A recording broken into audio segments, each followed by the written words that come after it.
তো সন্ধ্যাবেলা থেকেই ব্লগটা স্টার্ট করছি। ওকে বলেছিলাম যদি মাংস পাও, মানে পোলট্রির মাংস তুমি যদি পাও তো নিয়ে আসবা। কেননা হচ্ছে রাত করে অনেক দিনেই মানে খাওয়া হয়নি, কদিনের মধ্যে পোলট্রি মাংসটা কষা কষা একটু ভালো লাগে। তো ওকে বলেছিলাম, ও বলে ঠিক আছে পেলে নিয়ে আসবো। না পেলে কী করে নিয়ে আসবো, আর অল্প তো আর হবে না। দিয়ে যাই হোক 400 গ্রাম ওরকমই মনে হয় পেয়েছে, 400 মতো মনে হয় পেয়েছে। তোমাকে ফোন করে বললো। তো আমি আবার হচ্ছে রসুন পেঁয়াজগুলো ছাড়া রাত করে দেখো বাইরে কি অন্ধকার দেখো। তো রসুন পেঁয়াজগুলো আমি রেডি করি ও আস্তে আস্তে তোমরা ভিডিওটা দেখতে থাকো। তো আমি এখানটায় আদা রসুন পেঁয়াজ সব ছাড়িয়ে নিচ্ছি বাটাবুটি করার জন্যে। আর আমি কিন্তু বড় হেঁসু নিয়েছি, নতুন বড় হেঁসুটা নিয়েছি, ওটাই মানে ছাড়াচ্ছি। তো তোমরা দেখতে থাকো ব্লগটা। এখানটায় আমি মাংসর মশলাটা রেডি করে নিয়েছি। শুধু বাটার মধ্যে এই 4টে উপকরণ বাটবো। লঙ্কা, জিরে, অল্পই দিয়েছি জিরে, আর হচ্ছে রসুন, আর এই আদা, আর এটা তেলে দিব পেঁয়াজ। তো আমি এগুলো বেটে নিই, তোমরা ভিডিওটা দেখতে থাকো। মশলাটা আমার রেডি করে ফেললাম। কিছুটা পেঁয়াজ কুচি মানে বেটে দিয়েছি আমি।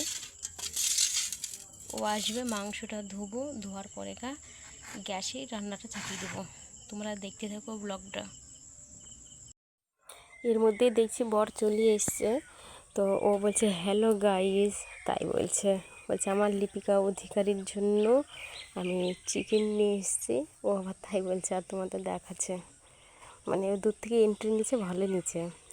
ও আমি ধুলাম মাংসটা, তারপরে মুড়ি মাখিয়ে দিলাম মুখে। ও বলে আমার খিদে পেয়েছে, এই দুপুরবেলার দিকে একবার ভাত খেয়েছে তো আর খাইনি, তো ওকে আমি মুড়িটা মাখিয়ে দিলাম। তো এর মধ্যে কারেন্ট চলে গেছে, কী আর করবো, টর্চ লাইট ছিল, টর্চ লাইট দিয়ে তোমাদের একটু হলেও শেয়ার করলাম। যাই হোক, তোমরা ব্লগটা দেখতে থাকো। আর এদিকে আমার মাংসটা ধোয়া হয়ে গেছে, আর হচ্ছে কড়াইও চাপিয়ে দিয়েছি আমি। কড়াইয়ের মধ্যে সর্ষের তেল দেবো, আর কিছুটা ফোড়ন দেব, জিরে, এই যে এইসব ফোড়নগুলো দেবো, জিরে, এলাচ, লবঙ্গ, তেজপাতা ফোড়ন দেবো একটু, মানে দিলে যেন ভালো লাগে আমার মুখের মধ্যে। ও আবার খেতে চায় না। তো এর মধ্যেই পেঁয়াজটা আমি দিয়ে দেবো, একটু নাড়াচাড়া করে নিয়েছিলাম, তো পেঁয়াজটা আমি দিয়ে দিলাম। পেঁয়াজ দেওয়ার পরে আবার হচ্ছে নাড়বো, নাড়াচাড়া করে একটু আধ ভাজা মানে লালটি লালটি হবে, তখনই মাংসটা আমি দিয়ে দেবো। মাংসটা আমি দিয়ে দিলাম।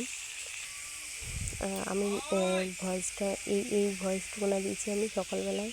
তো মাংসটা নিয়ে দিচ্ছি রে, আমি কী করেছি, এক হাতে ক্যামেরা আর দিতে একটু অসুবিধা হবে, তার জন্য আমি মশলার মধ্যে লবণ হলুদটা আমি একবারে দিয়ে নিয়েছিলাম। তো বুঝতে পারিনি, তো লবণটা একটু বেশি হয়ে গিয়েছিলো।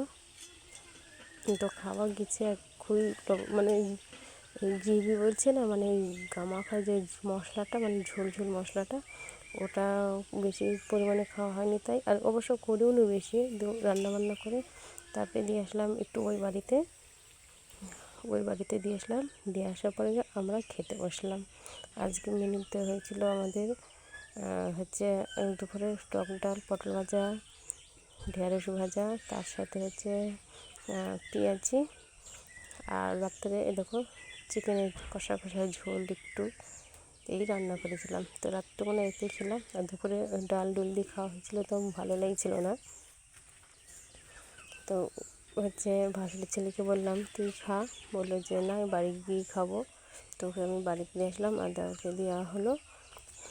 তো ওরা সেরকম খেতে চায় না, তো অল্পই নিয়েছি আমরাও, কেন রাতকার বলি না।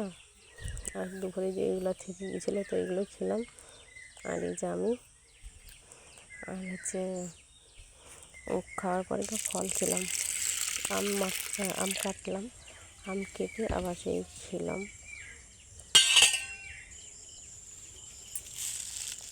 আর শোয়ার আগে হচ্ছে এই কুমড়োর ডাঁটার তরকারি করবো বলে আমি হচ্ছে মটরের ডালটা ভিজাতে দিলাম। তারপরে দেখো ওগুলো করে এসে বাসন কুসন নামিয়ে তারপরে আমি পরিষ্কার হয়ে ফ্রেশ হয়ে উঠলাম। তারপরে কিন্তু আমি আমটা কিন্তু আমি কাটবো, তাই তোমাদের দেখাচ্ছি। এরকম আমটা আমি আমরা তো তখন আম খেতে থাকি। তোমরা ভিডিওটাই লাইক কমেন্ট শেয়ার চ্যানেলটা সাবস্ক্রাইব করে দাও। তারপরে ভিডিওটা এখান থেকে এটুকু আমি খেলাম, খাওয়ার পরে ওকে দিলাম। তো টাটা।